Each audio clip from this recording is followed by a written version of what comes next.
অথচ বারমুডা ট্রায়াঙ্গেলের মতো এখানেও সামুদ্রিক জাহাজ, সাবমেরিন ও উড়ন্ত জাহাজ গায়েব হওয়ার ঘটনা অজস্র সংখ্যায় ঘটে আসছে।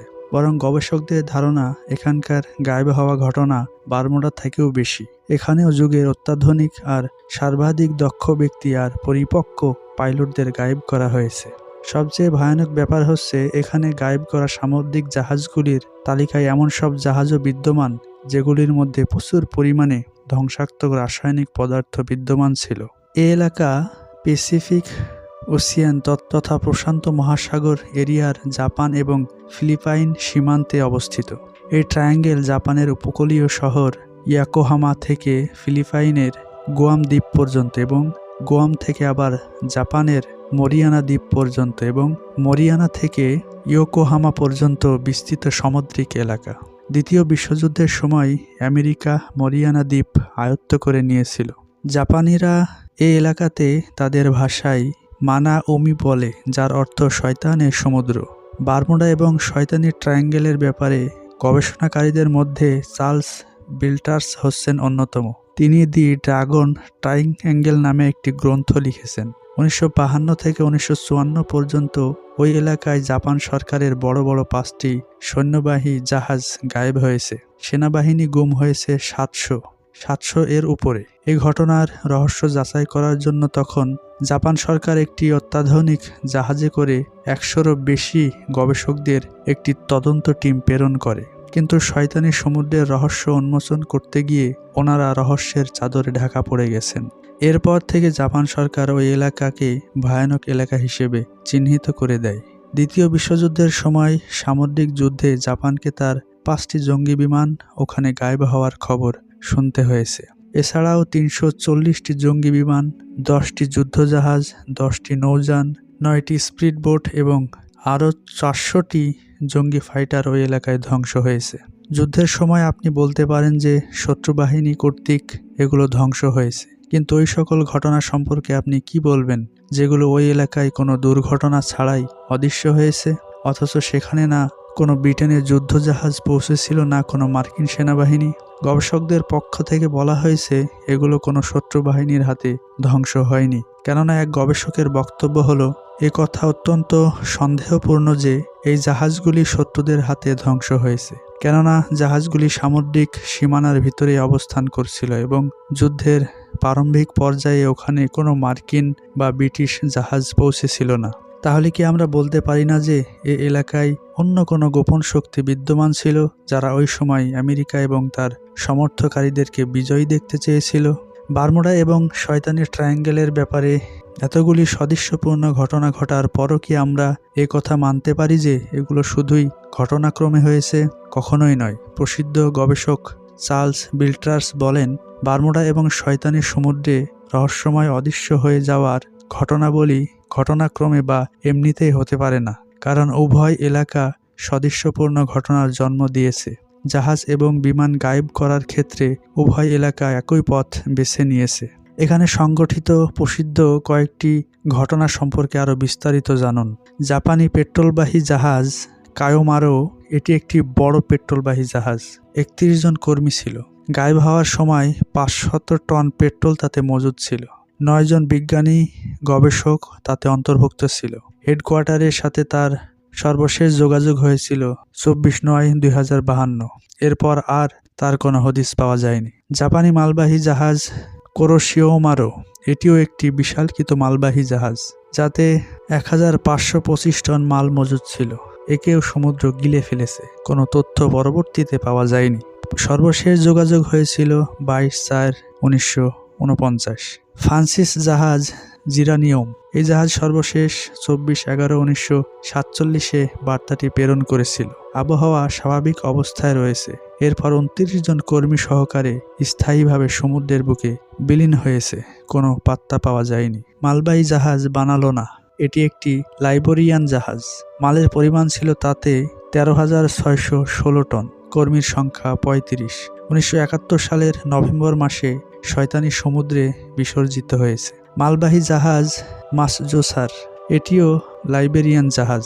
প্রত্যক্ষদর্শীর বক্তব্য অনুযায়ী এটি শয়তানি সমুদ্রের সীমানায় ছিল। হঠাৎ জাহাজের চারপাশে আগুন প্রদর্শিত হলো। এ আগুন জাহাজ থেকে নয়, বরং পানি থেকে সৃষ্টি হয়ে জাহাজের দিকে অগ্রসর হচ্ছিল। তৎক্ষণাৎ অনেকেই এ দৃশ্য ক্যামেরাবন্দি করে ফেলেছিল, যাতে স্পষ্ট দেখা যাচ্ছিল যে জাহাজের চারপাশে পানির উপরিভাগে আগুন। আশ্চর্যের বিষয়, জাহাজে বারুদ বা পেট্রোল জাতীয় কোনো পদার্থ ছিল না। এ থেকেও আরও আশ্চর্যের বিষয়, জাহাজের চারপাশে বেষ্টনকারী আগুন ত্রিভুজের আকৃতিতে ছিল। আরোহী ছিল 124 জন। এই ঘটনা 1987 সালের মার্চ মাসে ঘটেছিল। মালবাহী জাহাজ সুফিয়া বাবাস জাহাজ জাপানের রাজধানী টোকিও সমুদ্র বন্দর থেকে রওনা হওয়ার কিছুক্ষণ পর 2 টুকরো হয়ে গিয়েছিল, কিন্তু গায়েব হয়নি। সামুদ্রিক রহস্য উন্মোচনকারী সব অত্যাধুনিক প্রযুক্তি এর রহস্য উদ্ঘাটনে অপারগ, কারণ অজানা তদন্তের দরজা বন্ধ। চিন্তা করেন, গ্রিক জাহাজ আজায়স জিয়ার্জিস, এটি একটি বড় ধরনের ব্যবসায়িক জাহাজ যা 29 জন কর্মী সহকারে গায়েব করা হয়েছে। 12,525 টন রসদ তাতে মজুদ ছিল। না জাহাজের কোনো খবর পাওয়া গেছে, না কর্মীদের, না এত অধিক পরিমাণ রসদ বিলীন হওয়ার কোনো চিহ্ন পানির উপর পাওয়া গেছে। জাহাজ গায়েব হওয়ার ব্যাপারে তো বাহানা পেশ করা যায় যে জাহাজ ডুবে গেছে, কিন্তু অত্যাধুনিক সাবমেরিন গায়েব হওয়ার ব্যাপারে আপনি কি বলবেন, যাতে অত্যাধুনিক যোগাযোগ প্রযুক্তি, ওয়্যারলেস সিস্টেম বিদ্যমান, আবার সাবমেরিনগুলি সাধারণ মানেরও নয়, রাসায়নিক সাবমেরিন। এখন চিন্তা করুন, কোন সুপার পাওয়ারের রাসায়নিক সাবমেরিন বিনা কারণে গায়েব হয়ে গেল? অথচ এত বড় বড় ঘটনার পরও কেন পেরেশানি বা অস্থিরতা পরিলক্ষিত হয়নি? মনে হয় যে দিয়েছিল সেই ফেরত নিয়েছে। রাসায়নিক সাবমেরিন ভেক্টর 1, এটি ছিল একটি অত্যাধুনিক রাসায়নিক সাবমেরিন। 1984 সালের মার্চ মাসে কর্মীদের সহ শয়তানি সমুদ্রে গোপন শক্তির কাছে চলে গেছে। কর্মীদের সংখ্যা অজানা, মনে হয় অনেক বিশেষ ব্যক্তিবর্গ এতে সামিল ছিল। রাসান সাবমেরিন একো, প্রথম সাবমেরিন গায়েব হওয়ার 5 মাস পরেই সেপ্টেম্বর মাসে উপকূল থেকে 60 কিলোমিটার দূরে এটাকেও শয়তানি সমুদ্রের গোপন শক্তি কোনো জরুরি কাজের জন্য কাজে টেনে নেয়। একটু চিন্তা করুন, রাসায়নিক সাবমেরিন পথে ঘাটের কোনো খেলনা নয়, যে কোনো বিষয়ই না। রাশিয়ান সাবমেরিন একো 2 জানুয়ারি 1986-তে এটাও ওই এলাকার নজরবন্দি হয়েছে। এটিও ছিল রাসায়নিক সাবমেরিন। রাসায়নিক সাবমেরিন জুলেফ 1 এপ্রিল 1968-তে গায়েব হয়েছে। কর্মীদের সংখ্যা ছিল 86 জন। 800 কিলোগ্রাম রাসায়নিক পদার্থ মজুদ ছিল তাতে। কোনো কারণ ছাড়াই সব কিছু সহ পানির অতল গহ্বরে চলে গেছে। ফ্রান্সিস সাবমেরিন চার্লি রাসায়নিক সাবমেরিন সেপ্টেম্বর 1984-তে 90 জন কর্মচারী সহ ওই এলাকায় গায়েব হয়েছে। ব্রিটিশ সাবমেরিন কন্ট্রোল নভেম্বর 1986-তে সকল কর্মচারীদের সহ গায়েব হয়েছে। মার্চ 1957-তে 10 দিনের ভিতর 3 মার্কিন জঙ্গি বিমান পাইলট সহ গায়েব হয়েছে। পরবর্তীতে এদের নাম নিশানা পর্যন্ত পাওয়া যায়নি। না পাইলটের কাছ থেকে কোনো আবহাওয়া গোলযোগের বার্তা পাওয়া গেছে। বিমানগুলো ছিল যথাক্রমে JD-1, KB-50, C-57, C-97। এছাড়াও জাপানি জঙ্গি বিমান ছিল PJ-2। 16 জুলাই 1971 সালে গায়েব হয়েছে, কোনো বার্তা প্রেরণ সক্ষম হয়নি। পরবর্তীতে 27 এপ্রিল 1971-এ জাপানেরই আরও একটি জঙ্গি বিমান P-2V-7 গায়েব হয়। এর 2 মাস পর আবার জাপানি ট্রেনিং বিমান IM-1 গায়েব হয়। JA-341 যাত্রীবাহী বিমান, যাতে সাংবাদিকদের একটি টিমও ছিল, ওই এলাকার ওপর দিয়ে যাচ্ছিল। এটি পূর্বে গায়েবকৃত মার্কিন ক্যালিফোর্নিয়া মারো নামক জাহাজের তদন্তের জন্য ওখান দিয়ে যাচ্ছিল। তারা গায়েবকৃত জাহাজের তদন্ত তো করতে সক্ষম হয়নি, বরং দুনিয়াকে তারা নিজেদের তদন্তে অবশ্যই লাগিয়েছে। পরবর্তীতে তাদের বাতাস পর্যন্ত পাওয়া যায়নি, না সাংবাদিকদের না যাত্রীদের। 19 মার্চ 1957 সাবেক ফিলিপাইনি প্রেসিডেন্টের বিমান 24 জন সরকারি অফিসার সহ সামুদ্রিক আকাশে অদৃশ্য হয়েছে, কোনো সন্ধান পাওয়া যায়নি। বারমুডা আটলান্টিক সাগরের সর্বমোট 300টি দ্বীপ নিয়ে বিস্তৃত এলাকার নাম, যার মধ্যে বেশিরভাগই অনাবাদী। শুধুমাত্র 20টি দ্বীপের মধ্যে মানুষের অবস্থান পাওয়া যায়। আর যে এলাকাকে আশঙ্কাজনক মনে করা হয় তাকে বারমুডা ট্রায়াঙ্গেল বলা হয়। এই অ্যাঙ্গেলের আয়তন চারপাশ থেকে 11,40,000 বর্গ কিলোমিটার। উত্তরে বারমুডার বিভিন্ন দ্বীপ, দক্ষিণ পূর্বে পোর্টোরিকো এবং দক্ষিণ পশ্চিমে মার্কিন গণতান্ত্রিক সরকার শাসিত প্রসিদ্ধ ফ্লোরিডা শহর। অর্থাৎ এই অ্যাঙ্গেলের মূল অবস্থান ফ্লোরিডায়। হ্যাঁ, ফ্লোরিডা। ফ্লোরিডার অর্থ হচ্ছে ওই খোদার শহর যার অপেক্ষা করা হচ্ছে, বা ওই খোদা যার অপেক্ষা করা হচ্ছে। প্রায় 400 বছর পূর্ব থেকে ওই বিরান এলাকায় কোনো মানুষ বসবাস করেনি। এমনকি জাহাজের ক্যাপ্টেন পর্যন্ত ভয়ে ওই এলাকা থেকে দূরে থাকে। ওখানে একটি কথা খুবই প্রসিদ্ধ যে ওখানকার পানির গভীরে ভয়ঙ্কর সব শয়তানি রহস্য লুকিয়ে রয়েছে। এমনকি ওখানকার আকাশপথের ভ্রমণকারীরা এয়ার হোস্টেসকে পর্যন্ত সর্বপ্রথম জিজ্ঞেস করে, আমাদের বিমান কি বারমুডা ট্রায়াঙ্গেলের ওপর দিয়ে যাবে? কোম্পানির জবাব যদিও নেতিবাচক হলেও বাস্তবতা তার বিপরীত। বারমুডার ট্রায়াঙ্গেলের পুরো এরিয়াটাই সমুদ্রে, যা আটলান্টিক সাগরে অবস্থিত। সুতরাং চিন্তার বিষয়, চারিদিকে পানি আর পানি। এখানে অ্যাঙ্গেল বা ত্রিভুজের আকৃতি কী করে সম্ভব? সুতরাং প্রথমে জানতে হবে যে অ্যাঙ্গেল বাস্তব নয়, বরং এটি একটি বিশেষ এলাকার নাম, যেখানে অবিশ্বাস্য সব ঘটনার জন্ম হয়। ওই এলাকাকে ট্রায়াঙ্গেল হিসেবে সাধারণ নাম দেওয়া হয়েছে। এ নামের ব্যাপারে প্রসিদ্ধ আছে যে 1945 সালে ওই এলাকায় একসাথে কয়েকটি বিমান গায়েব হওয়ার পর এক প্রেস কনফারেন্সে সর্বপ্রথম ওই নাম ব্যবহার করা হয়।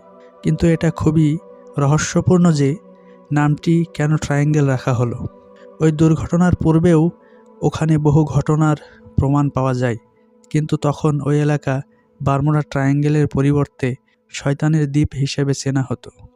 ক্রিস্টোফার কলম্বাস 1451 থেকে 1506 সামুদ্রিক ভ্রমণের সময় যখন ওই এলাকা দিয়ে যাচ্ছিল, তখন সেও ওখানে কিছু অচিন ও আশ্চর্য বিষয় প্রত্যক্ষ করেছিল, যেমন আগুনের গোলা সমুদ্রের ভেতর প্রবেশ করা, ওই সীমানায় প্রবেশ করলেই কোনো প্রকার যুক্তিসঙ্গত কারণ ছাড়াই কম্পাস খারাপ হয়ে যাওয়া ইত্যাদি।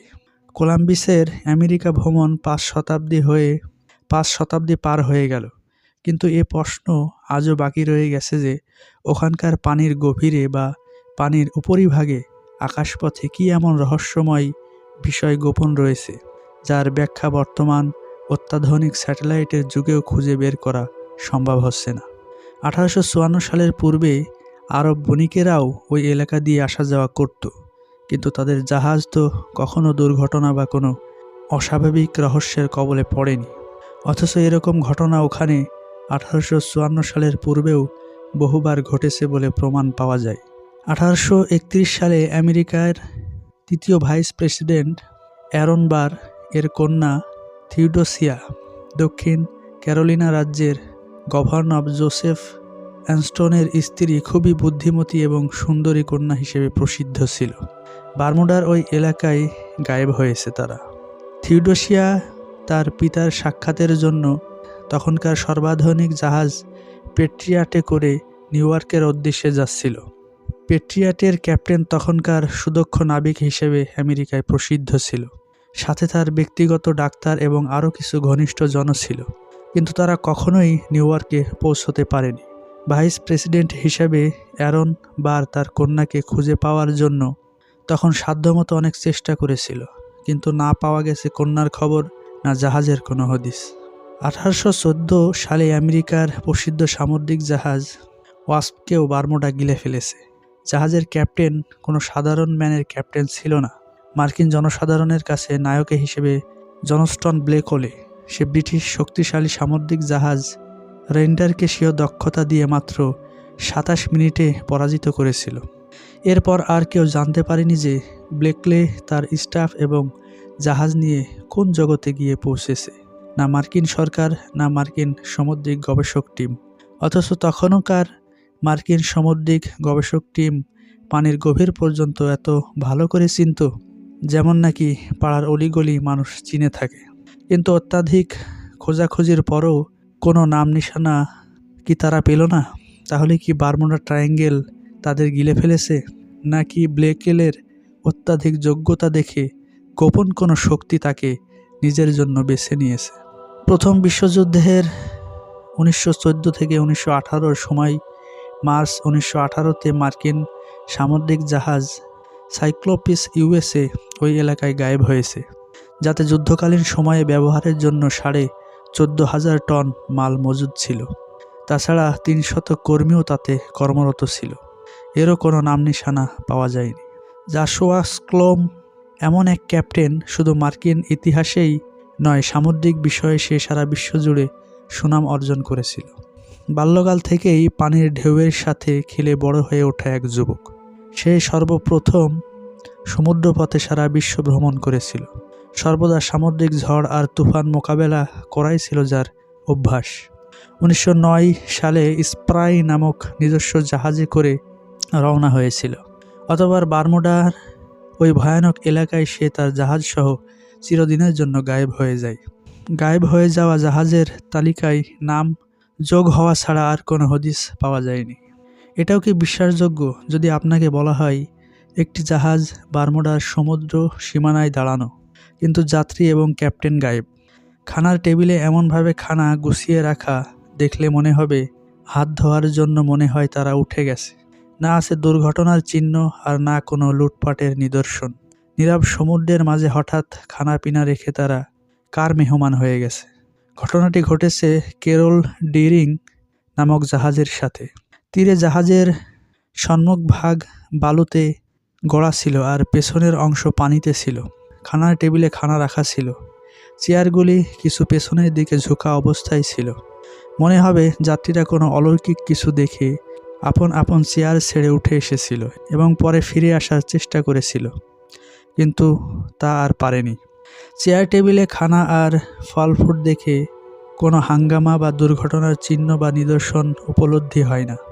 জাহাজের অবস্থা দেখেও কথা মনে হয় না যে এখানে লুটপাট বা ডাকাতির ঘটনা ঘটেছে। আশ্চর্যের বিষয়, এত বড় জাহাজকে তীরে কে আনলো? আর যাত্রীরা বা কীরূপ দুর্ঘটনার শিকারই হলো? কেননা এত বড় জাহাজ এত অল্প পানিতে আসা অসম্ভব। জাহাজটি ছিল জি ডেয়ারিং কোম্পানি অফ পেট্রোলেড এর মালিকানায়। হ্যারি কোনোভার প্রসিদ্ধ মার্কিন কোটিপতি, সুদক্ষ জঙ্গি পাইলট, সামুদ্রিক জাহাজ প্রতিযোগিতায় বিজয়ী ক্যাপ্টেন। 1958 সালে তার সাথীদের নিয়ে বারমুডার অতল গহ্বরে গায়েব হয়েছে। কিন্তু এইবার শুধু যাত্রীরাই নিখোঁজ হয়েছে, কেননা পরবর্তীতে তাদের জাহাজ ফ্লোরিডা সি বিচ থেকে 80 মাইল উত্তরে এক কিনারায় যাত্রীবিহীন অবস্থায় পাওয়া গেছে। এ ধরনের কোনো সংবাদ কি আপনি এ পর্যন্ত শুনেছেন যে কোনো জাহাজ সম্পূর্ণরূপে সমুদ্রে নিমজ্জিত হয়েছে এবং কিছুদিন পর তা পূর্ব অবস্থায় কোনো কিছু নষ্ট হওয়া ছাড়াই উপরে এসে গেছে? একটি জাহাজ বারমুডা ট্রায়াঙ্গেলের সীমানায় চলছিল। সমুদ্রের ঢেউ একে নিয়ে খেলছিল, কিন্তু তাতে কেউ ছিল না। ভেতরে সম্পূর্ণ খালি ছিল, না ক্যাপ্টেন, না যাত্রী, আর না কোনো কর্মচারী। জাহাজের নাম লাদাহামা। এজটেক নামক জাহাজের ক্যাপ্টেন এবং কর্মচারীরা যে দৃশ্য অবলোকন করেছিল তার নিম্নরূপ তুলে ধরা হলো। তারা বলেছে, সব কিছু ঠিকঠাক, সঠিক জায়গায় বিদ্যমান। না কেউ কিছু উঠিয়েছে, না ছিন্ন ভিন্ন করেছে, না আছে লুটতরাজের চিহ্ন, না কোনো দুর্ঘটনার আলামত। এমনকি ক্যাপ্টেনের ব্যবহৃত কলম আর দূরবীন সঠিক জায়গায় ছিল। এ থেকেও অবিশ্বাস্য খবর হচ্ছে, সামুদ্রিক জাহাজ রানির রেকর্ডে এটি ডুবে যাওয়ার জাহাজের তালিকায় ছিল, যাকে ইটালির রেক্স নামক জাহাজের যাত্রী এবং কর্মচারীরা ডুবে যাওয়ার সময় প্রত্যক্ষ করেছিল। চিন্তার বিষয়, কে এই গায়েবকারী? গায়েব করার পর জাহাজ থেকে কোনো মূল্যবান জিনিস আটক করে না, কারো কাছে কোনো দাবিও পেশ করে না, বরং চিরদিনের জন্য নিজের কাছে নিয়ে যায়। এরপর যাই বা কোথায়? এমন সব ঘটনা যার কোনো যুক্তিসঙ্গত ব্যাখ্যাও আজ পর্যন্ত কেউ দিতে পারেনি। বারমুডার সমুদ্রের অভ্যন্তরে সকল ঘটনাই কি আকস্মিক, নাকি সুসংগঠিত কোনো শক্তি নির্দিষ্ট কোনো টার্গেট লক্ষ্য করে এসব ঘটনার জন্ম দিচ্ছে? বিজ্ঞানীরা এ ব্যাপারে নীরব, বরং তাদের চুপ করিয়ে দেওয়া হয়েছে। গবেষণার সকল দরজা বন্ধ, সম্পূর্ণ নিশ্চুপ, বরং মৃত্যুর হুমকি। তাহলে এসব কেন? গবেষকদের কাছে একটি কথা স্পষ্ট যে সামুদ্রিক ঝড় তুফান বা স্বাভাবিক দুর্ঘটনার সাথে এগুলোর কোনো সম্পর্ক নেই। এমনও কখনো হয়নি যে জাহাজের সকল মূল্যবান সম্পদ, আসবাবপত্র লুট করা হয়েছে। পাশাপাশি গায়েবকৃত জাহাজ থেকে আশপাশের হেডকোয়ার্টারগুলিতেও কোনো সাহায্যের বার্তা প্রেরণ হয়নি। তবে কখনো কখনো কিছু বার্তা পৌঁছেছিল যা সম্পূর্ণ অস্পষ্ট ছিল। এ সকল অস্পষ্ট বার্তায় গবেষণা ও তদন্ত করে গবেষকরা একটি ফলাফলে ঠিকই উন্নীত হয়েছেন যে এই ঘটনাগুলি খুবই দ্রুত সময়ের সাথে ঘটানো হয়েছে এবং ঘটনার সময় জাহাজের ক্যাপ্টেন ও যাত্রীদের উপর হঠাৎ ভয়ানক এক অবস্থার সৃষ্টি হয়েছে। 1924 সালে জাপানি মালবাহী জাহাজ ইরিভোকুমোরো গায়েব হওয়ার পূর্বে উপকূল হেডকোয়ার্টারে এই বার্তাটি প্রেরণ করে তারা বলে, আমাদের উপর এক ভীতিকর অবস্থার সৃষ্টি হয়েছে, ভয় ভয়, দ্রুত আমাদের সাহায্য করো। তবে 1967 সালে গায়েব হওয়া ভ্রমণ জাহাজ ফিশক্রাফট থেকে সর্বশেষ যে বার্তাটি পৌঁছেছিল তা জাহাজের মালিক নিজে তখন সে জাহাজের মধ্যেই ছিল। নিকটস্থ হেডকোয়ার্টারে এই বার্তাটি প্রেরণ করেছিল। জাহাজ পানির নিচে কোন অজানা বস্তুর সাথে ধাক্কা খেয়েছে। পেরেশানিকর কোনো কিছু সামনে আসেনি, জাহাজের কোনোরূপ সমস্যা হয়নি, তবে সব কিছু ঠিকঠাক রূপে কাজ করছে না। এই বার্তা পাওয়ার 3 মিনিটের মধ্যে বিশেষ সাহায্য টিম জাহাজের স্থানে পৌঁছেছিল। কিন্তু এই 3 মিনিটের মধ্যেই জাহাজ তার মালিক ও মালিকের বন্ধু মার্কিন সিনেট জর্জ চার্চের পাদ্রী ফোর্স লোডারডেল সহ যাত্রীদের নিয়ে কোনো অজানা স্থানে চলে গেছে। ঠিক 15 মিনিট পরেই আরও একটি টিম ওখানে পৌঁছে আশেপাশের 200 কিলোমিটার এলাকা জুড়ে তন্ন তন্ন করে খোঁজাখুঁজির পরও এর কোনো হদিস তারা বের করতে সক্ষম হয়নি। আমি আমার বড় জাহাজটি নিয়ে মৎস্য শিকারের উদ্দেশ্যে বের হলাম। আমার জাহাজের পেছনে কিকোস ট্রেডার নামের আরেকটি ছোট জাহাজ বাঁধা ছিল, যাকে আমার জাহাজ টেনে নিয়ে যাচ্ছিল। আবহাওয়া সম্পূর্ণ পরিষ্কার ছিল, এমন পরিষ্কার আবহাওয়াই শিকারের উপযুক্ত সময়। আমরা বাহমার উপদ্বীপ সমূহের মাঝখানে এমন জায়গায় এসে পৌঁছেছি যেখানে পানি খুব গভীর। যখন অন্ধকার ধীরে ধীরে বাড়তে লাগলো তখন দিক নির্দিষ্ট করার জন্য আমি ক্যাপ্টেনের কক্ষে আসলাম। অতঃপর চিন্তা করলাম কিছুক্ষণ বিশ্রাম করে নেওয়া যাক। তাই আমি আমার কক্ষে ফিরে এসে বিছানায় শুয়ে পড়লাম। হঠাৎ ঢেউয়ের একগুচ্ছ পানি আমার চেহারায় এসে পড়ল। আমি বিছানা থেকে উঠে বসে দেখি চারিদিক থেকে পানি কক্ষে প্রবেশ করছে। খুব কষ্ট করে দরজার কাছে এলাম। দরজা খুলব এমন সময় দরজার কপাট আমার উপর এসে পড়ল, অথচ দরজার খিল লক করা ছিল। দেখলাম যে আমি সমুদ্রের নিচে সাঁতরিয়ে সমুদ্রের উপরিভাগে আসার চেষ্টা করলাম। আমার অনুভব হচ্ছিল কে যেন নিচের দিক থেকে টেনে আমাকে সমুদ্রের গভীরে নিয়ে যাচ্ছে। আমি দ্রুত উপরিভাগে আসার চেষ্টা করলাম, পরিশেষে চেষ্টা সফল হলো। উপরে এসে দেখি জাহাজ গায়েব, আর কিকোস ট্রেডার যাকে আমার জাহাজ টেনে আনছিল পানির উপর বিদ্যমান সেটি। সে মাইক দিয়ে আমাকে ডাকছে। উল্লেখিত বক্তব্য উইল্ডাজ নামক জাহাজের ক্যাপ্টেন জুয়েটিলির, কিন্তু জুয়েটিলিও বলতে পারেনি যে তার জাহাজ ওখানে কীরূপ দুর্ঘটনার সম্মুখীন হয়েছিল। অথচ সাগর ছিল সম্পূর্ণ স্বাভাবিক ও পরিষ্কার। আর বেঁচে যাওয়া জাহাজ কিকোসো ট্রেডারের ক্যাপ্টেন শুধু এটুকুই বলতে পেরেছে যে হঠাৎ জাহাজের নিয়ন্ত্রণ আমার হাত থেকে ফসকে গেছে। 1800 সালের আগস্ট মাসে মার্কিন জাহাজ কোনোরূপ দুর্ঘটনা ছাড়াই গায়েব হয়েছে। তাতে 340 জন যাত্রী আরোহী ছিল। 1880 সালের জানুয়ারি মাসে আটলান্টা নামক ব্রিটিশ জাহাজ গায়েব হয়। তাতে 290 জন যাত্রী আরোহণ করছিল। 1902 সালের অক্টোবর মাসে ফেরিয়া নামক জার্মান জাহাজ গায়েব হয়। পরবর্তীতে জাহাজ উদ্ধার হলেও যাত্রী এবং কর্মচারীদের কোনো খবর পাওয়া যায়নি। 1918 সালের মার্চ মাসে মার্কিন মালবাহী জাহাজ সাইক্লোপ সমস্ত কর্মচারী সহ গায়েব হয়। তাদের সংখ্যা ছিল 309 জন। 1924 সালে জাপানি মালবাহী জাহাজ রাইনোকো গায়েব হয়। 1931 সালে মালবাহী জাহাজ স্টাফজার গায়েব হয়। একই বছরে এপ্রিল মাসে জন অ্যাল্ড মেরি নামক মার্কিন জাহাজ গায়েব হয়। এর কিছুদিন পর বারমুডা থেকে 50 কিলোমিটার দূরে পানির উপর ভাসমান অবস্থায় তা উদ্ধার হয়। 1938 সালে মার্চে ব্রিটিশ অস্ট্রেলিয়ান মালবাহী ইংলো অস্ট্রেলিয়াজ নামক জাহাজ গায়েব হয়। 1940 সালের ফেব্রুয়ারি মাসে গ্লোরিয়া কেল্ড নামক ভ্রমণ জাহাজ গায়েব হয়। এর কিছুদিন পর ওই স্থান থেকে আরও 200 মাইল দূরে তা যাত্রীবিহীন অবস্থায় পাওয়া যায়। 1944 সালে 22 অক্টোবর কিউবার রেড পিকন নামক জাহাজ গায়েব হয়। কিছুদিন পর ফ্লোরিডার উপকূল এলাকার নিকটবর্তী এক জায়গায় যাত্রীবিহীন পানির ওপর ভাসমান অবস্থায় পাওয়া যায়।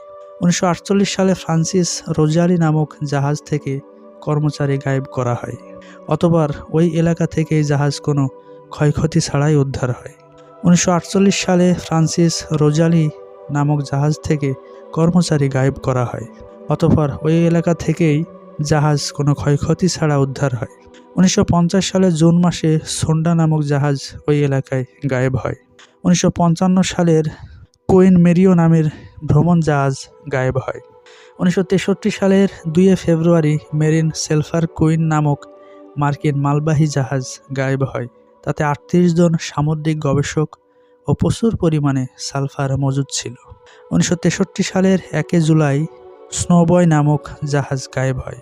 1967 সালের ডিসেম্বর মাসে ভিসক্রাফট নামক জাহাজ গায়েব হয়। ওজন ছিল 20,000 টন, কর্মচারী ছিল 32 জন। 1967 সালের মে মাসে প্রসিদ্ধ মার্কিন সাবমেরিন স্করপিয়ন 99 জন সেনাসহ গায়েব হয়। 1970 সালে এপ্রিল মাসে মার্কিন মালবাহী জাহাজ মিল্টন ট্রেড গায়েব হয়। 1973 সালের মার্চ মাসে জার্মান মালবাহী জাহাজ অ্যানেটা গায়েব হয়। এগুলো হচ্ছে প্রসিদ্ধ ঘটনা যা রেকর্ড করে রাখা হয়েছে, অন্যথায় এ তালিকা অনেক লম্বা। বারমুডা ট্রায়াঙ্গেলের বড় বড় জাহাজ গায়েব হয়ে যাওয়া কি কম রহস্যের বিষয়? কিন্তু আকাশে উড়ন্ত বিমানও যদি কোনো অজানা ঠিকানার উদ্দেশ্যে রওনা শুরু করে, পরে আর ফিরে না আসে, যুদ্ধবিমান এবং যাত্রীবাহী বিমান উঠতে উঠতে হঠাৎ বারমুডার আকাশ থেকে গায়েব হয়ে যায়, অথচ আকাশ সম্পূর্ণ স্বচ্ছ ও পরিষ্কার, তাহলে আপনি কি বলবেন? আকাশ কি এগুলো গিলে ফেলেছে? বারমুডা ট্রায়াঙ্গেলের পানির অভ্যন্তরে বিদ্যমান কোনো গোপন শক্তি তাকে ধরাশয়ী করেছে?